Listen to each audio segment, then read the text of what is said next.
After the release of Sonic Adventure in Japan, a portion of the Sonic team split off and flew to the USA to set up shop in San Francisco, California.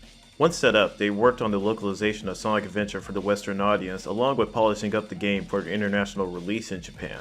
However, the split was done with the purpose of the Japanese branch to focus on new projects such as Phantasy Star Online, while the USA branch focused on their namesake series Sonic. The USA branch got to work on the sequel to Sonic Adventure, figuring out what made the first one so successful and improving those elements. With that in mind, the three successful playstyles, Sonic's platforming stages, Knuckles' treasure hunting stages, and E102 Gamma's shooting stages, took focus for the next upcoming game.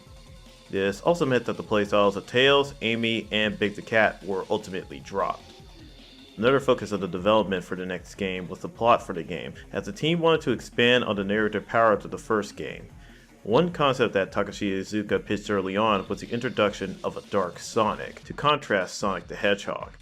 He would go through multiple design revisions under the name Terios, but eventually a design was settled on and he was given the name Shadow the Hedgehog, which was appropriate considering that he was considered to be Sonic's shadow. Another new character that was conceptualized early was Rouge the Bat, with her intentions in the story being left a mystery throughout the game. Since Gamma was no longer an option to play as, the team decided to follow up on a fan request to make Dr. Eggman playable for the first time. Sonic and Knuckles would return with their same playstyles, while Tails would adopt a mech walker for shooting stages. The game title, Sonic Adventure 2, was originally set to release in spring of 2001 until it was delayed to June 23, 2001, but that was the least of worries. Between the launch of Sonic Adventure 1 and 2, trouble was brewing at Sega and the Dreamcast. The Dreamcast launched to good success, but sales declined quickly as Sony built up anticipation for the PlayStation 2. This new console even came with a built-in DVD player, which quickly made the Dreamcast obsolete despite being capable of online multiplayer. Sales failed to meet expectations, especially after the failures of the 32X and Sega Saturn, which preceded it. Eventually, Sega pulled the plug on their console division.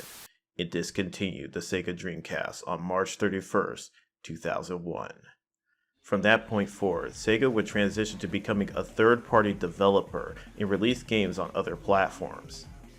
Games would continue to release on the Dreamcast until developers eventually left the platform, and Sonic Adventure 2 would be one of these games. What was to be the grand follow-up to its much-praised predecessor would now become the swan song of Sega's final console. Sonic Adventure 2 takes place sometime after Sonic Adventure 1 and features two different stories. The hero story, which follows Sonic, Tails, Knuckles, and Amy, and the dark story, which follows newcomers Shadow the Hedgehog and Rouge the Bat, along with the returning Dr. Eggman. The story begins where Eggman invades the Guardian Units of Nations, or GUN, based on Prison Island to uncover his grandfather's top secret weapon held there. What he finds is not an actual weapon, but a hedgehog whom he mistakes as Sonic at first. He soon learns that this new hedgehog is named Shadow, who offers a deal to Dr. Eggman on the condition he meets him on the space colony Ark with Chaos Emeralds. Skipping ahead, the hero's story begins where Sonic is captured by the GUN military and was being escorted to prison. He eventually breaks out of the helicopter and tries to escape them through the city. After losing some of the police and military, he encounters Shadow, who holds a Chaos Emerald. Sonic attempts to confront Shadow, but Shadow uses a power he never sees before called Chaos Control. Shadow flees the scene as Sonic is once again captured by the military and escorted to Prison Island. Elsewhere, Knuckles encounters Rouge the Bat, attempting to steal the Master Emerald. Eggman, who mistakenly tracked the Master Emerald, attempts to flee off of it until Knuckles decides to break it into pieces once again. Now he's in a race against Rouge to recover the Emerald pieces and restore the Master Emerald once more. The game not only axes 3 of the playstyles from the previous game, but it also gets rid of the adventure fields, so you play the game stage by stage. There's now a stage select screen where you can select which stage you want to do, along with selecting one of the multiple missions available for each stage. The Child Garden also makes a return with new breeding mechanics and more things to do. With all these revamps and changes, is Sonic Adventure 2 a worthy follow-up to the first game? Most importantly, does it serve as a fitting swan song for the Sega Dreamcast. Let's find out what works in Sonic Adventure 2 in The Good. Sonic Adventure contains 6 different playstyles of varying levels of quality, which makes the whole experience inconsistent. Sonic Adventure 2 trims the fat and focuses on the gameplay that worked in the previous game. Sonic and Shadow are the speed platforming stages, Tails and Eggman are the shooting stages, and Knuckles and Rouge make up the treasure hunting stages. This focus has helped with making the game feel more consistent and allows for the styles that worked in the previous game to be polished up better. What also helps with this consistency are the levels, which are now constructed specifically for each character. Rather than being closed off sections of the same levels, each character has their own levels to play around in, which take advantage of their various movesets. One cool aspect of this are the new power-ups characters can obtain. Some are a new mechanic that the level takes advantage of, while others are extra power-ups that are optional but hidden away somewhere in the level. It really encourages exploration and makes revisiting levels once you have the appropriate power-up more fun. Speaking of replayability, one new addition that enhances this game is the ranking system. Upon completing levels, you are given a level rank at the end that can range from E being the lowest and A being the highest. To reach A rank, you really have to put your skills to the test and demonstrate level mastery, since it can be very tough to obtain it, but it always feels satisfying to nail that perfect run. Each level has 5 missions you can do, which can also be A ranked, so there's a lot to do in these levels. The 3 playstyles that were brought over all got a nice variety of improvements and quality of life changes to them. For the running stages, even if it loses some of the momentum that was in the first game, the platforming mechanics are much tighter and the new grinding mechanic is a fun addition to the level structure. There's a bit of finesse to mastering the grind system, but once you have it down, you'll be scoring cool points left and right. Another cool thing is that the Lightspeed Dash has been simplified to a single button press. I mentioned in the previous review how some of the power-ups help the pacing of the game, with the Lightspeed Dash being one of the biggest culprits. Now, it's been integrated into Sonic's and Shadow's moveset so that the pacing of the game is maintained. The treasure hunting stages with Knuckles and Rouge are fun to explore with their movesets. One nice addition to their moveset is the dive move, which allows you to dive attack downwards, which can help you quickly reach the ground. If you also have the digging power up for each of them, this allows you to dig underground after your dive move, making it much faster to do in this game than the first. One cool thing you can do with their 3-hit combo is if you're running and do the move, it turns into extended corkscrew attack, which can take out groups of enemies in front of you. The shooting stages with Tails and Eggman function similarly to how Gamma did, though their mechs have more weight to them, so they don't slip and slide everywhere. Thanks to the new ranking system, rather than have the targeting increase your overall time, it helps you obtain better point bonuses for the A rank. Another thing I like is that the mechs have their own health bar rather than using rings only. The rings do bring health back to the bar, but ultimately if your health bar is reduced to 0, then you lose a life. It really forces players to play those stages differently than how they're used to, and adds to the difficulty of those stages. The story of Sonic Adventure 2 is a huge step up from the previous game's story, and really brings the best of the cast up front. Sonic, Tails, and Knuckles retain their development from the first game while continuing onwards. Sonic has more to do in this game than just being a general driving force, as he faces a new rival that can match his speed and power. Knuckles also has a rival to face in Rouge, but is now more relaxed and friendly with his gang. Tails really starts to step out of Sonic's shadow and take initiative on his own. This writing also extends to the new characters in the Dark Story who are excellently written. Rouge serves as a nice foil to Shadow, who also challenges what he believes in. Shadow has many layers to his writing as it relates to his past and the tragedy that unfolded during that time. The dark aspects of his backstory really leave an impact on both fans and players as more revelations about Shadow are revealed. However, the real star of this show is Dr. Eggman himself.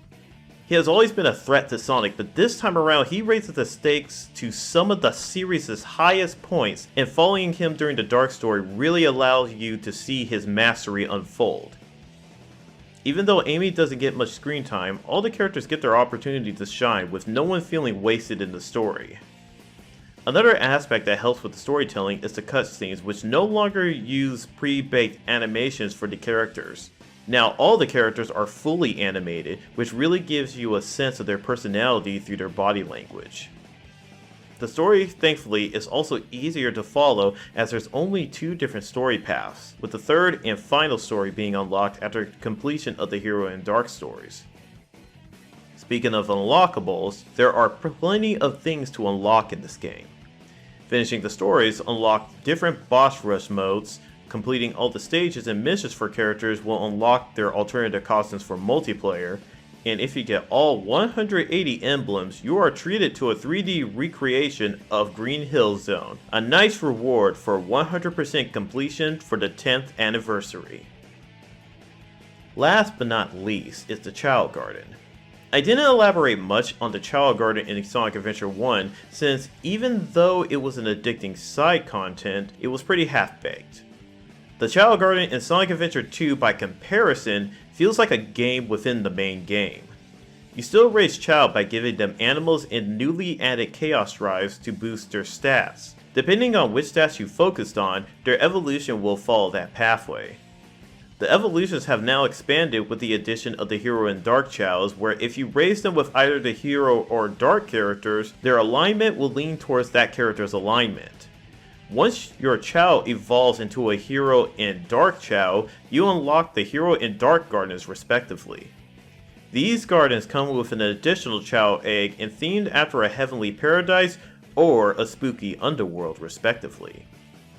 You can also take your Child to the Child Kindergarten and drop it off for a class.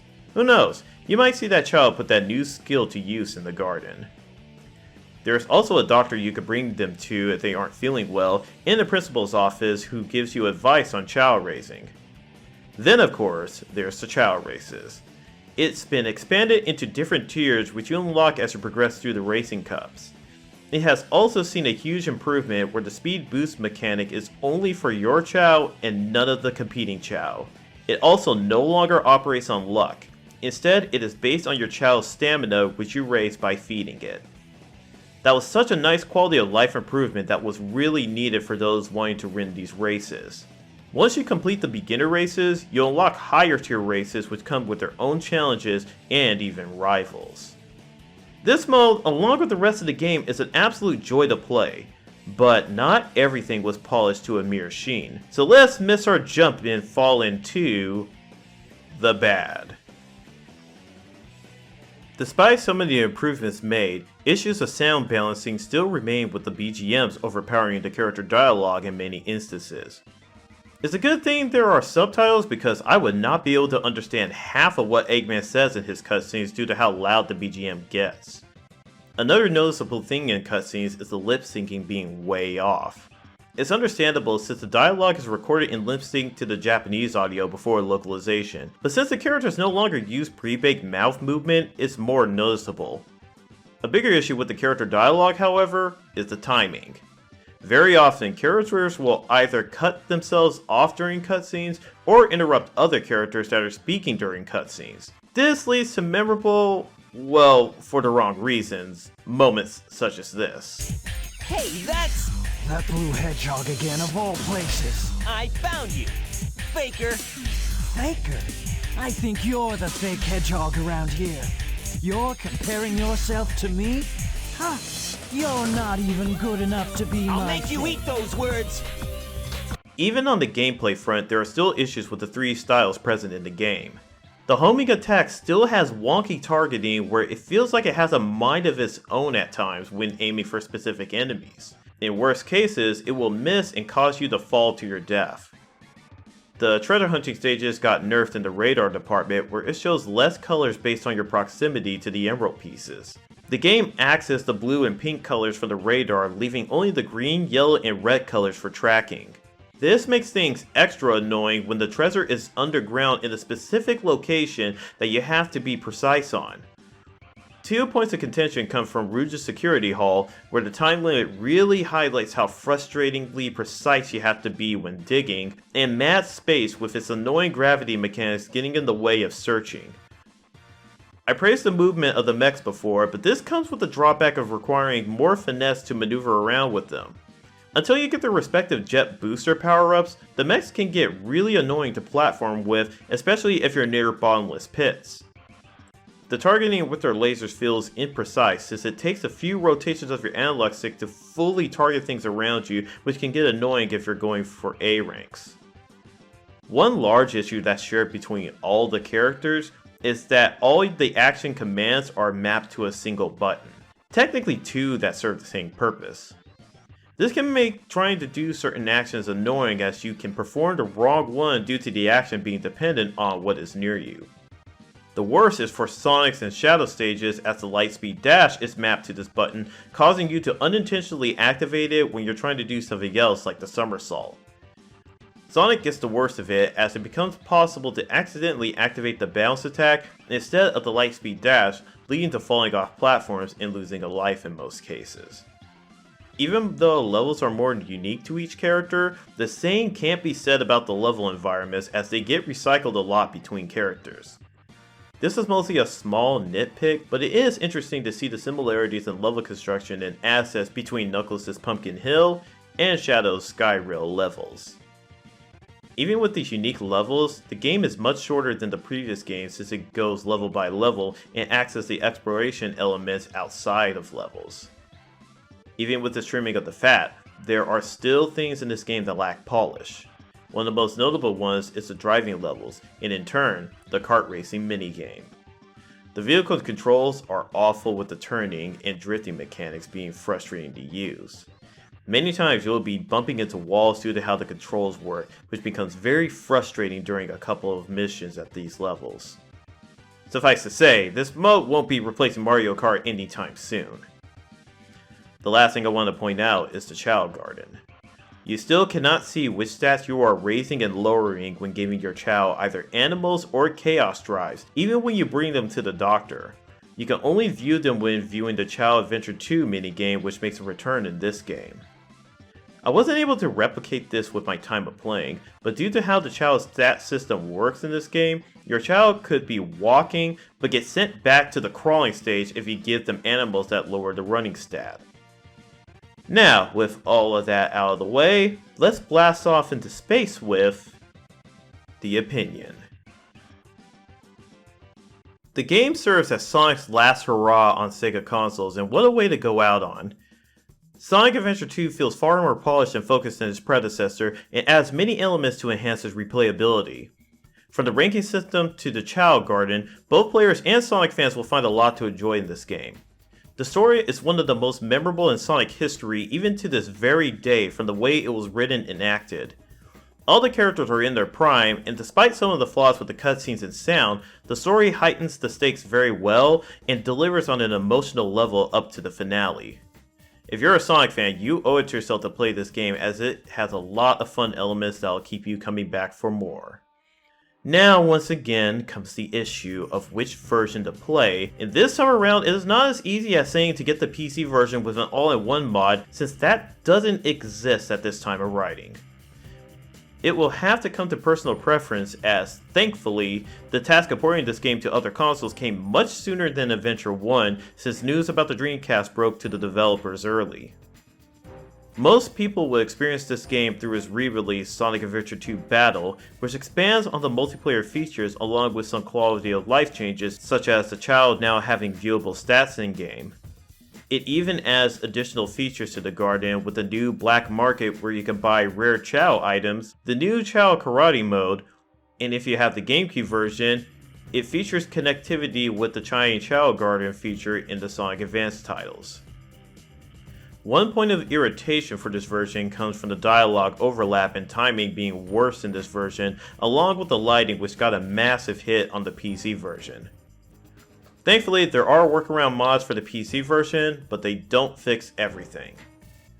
Despite all that, any version of the game you pick up will still work fine, and once again comes to personal preference and availability.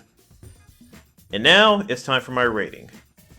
I will give Sonic Adventure 2 this A rank out of 10. Thanks for watching, and tune in for the next Infinite Backlog review. If you enjoyed today's review, please check out some of our other videos and subscribe for more. You can also follow us on Twitter, Instagram, and our Facebook page. Once again, thank you for watching.